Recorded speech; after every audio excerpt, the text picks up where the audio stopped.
Hazard switch, replacing hazard switch or signal switch. The problem, GMC 2002. The problem,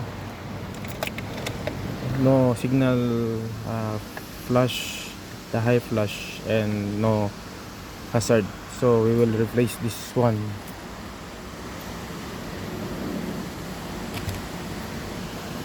The airbag battery, 15 amperes, port number 42, this one. We need to remove this one before you replace the signal switch or the hazard switch.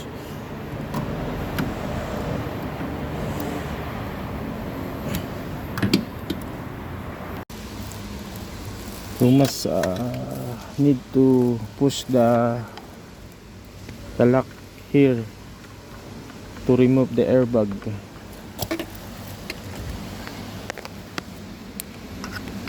There and there. So we will remove the airbag.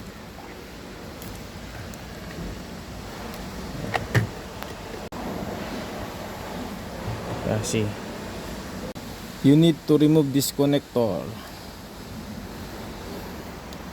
It's two connector for the airbag. To remove this 21 volts, so we will remove the steering wheel.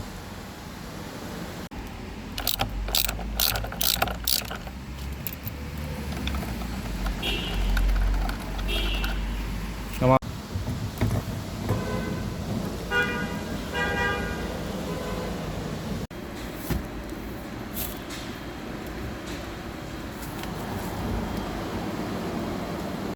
And we need to remove this steering adjuster,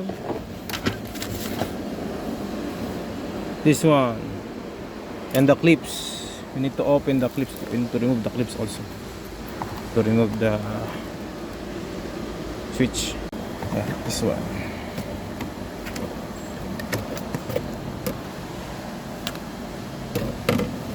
And the bottom plastic. And they have two screw, torque screw. This one and this one. We need to remove, so we will remove the signal switch or hazard switch. Tigas.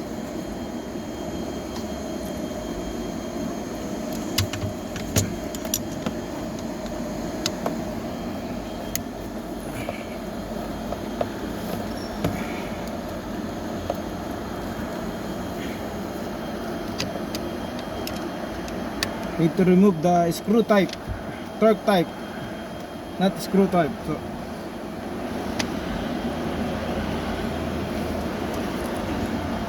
but it's very hard.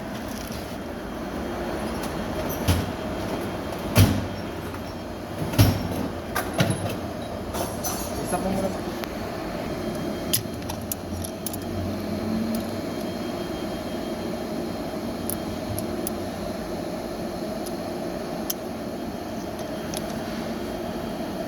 Matigas.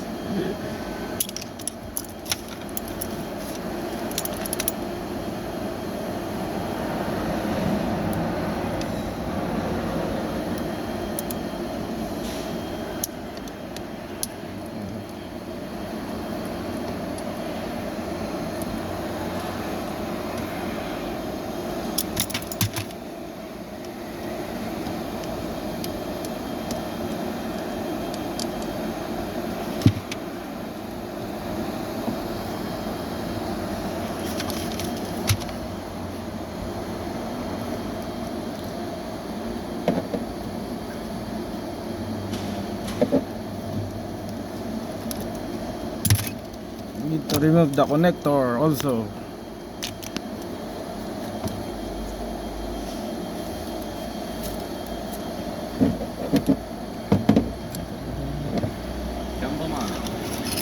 Daman?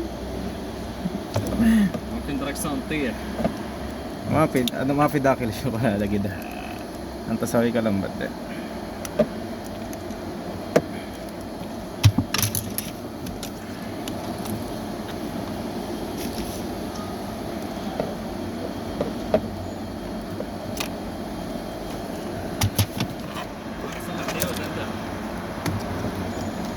Only American car.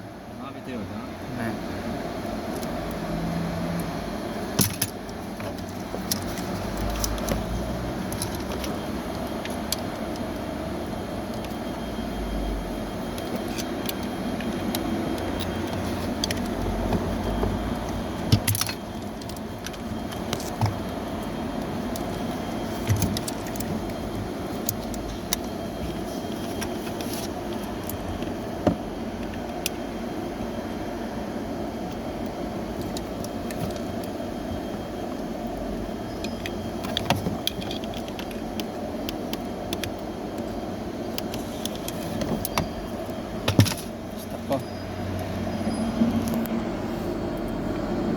Stop mo, boss. Dito. Now we installed the switch, signal switch.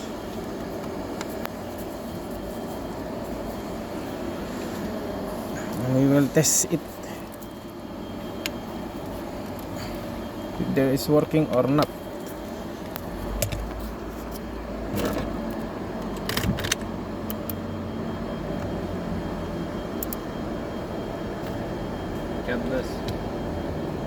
Now the flasher light is work.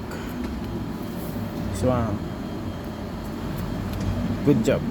Then we will return the fuse before we start. The fuse airbag. The fuse for airbag. We go to remove the airbag.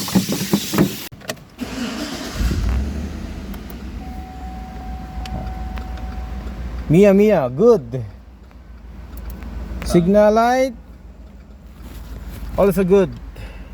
And this is the problem before, main problem before. There is no high light switch. Thank you. Welcome, boss.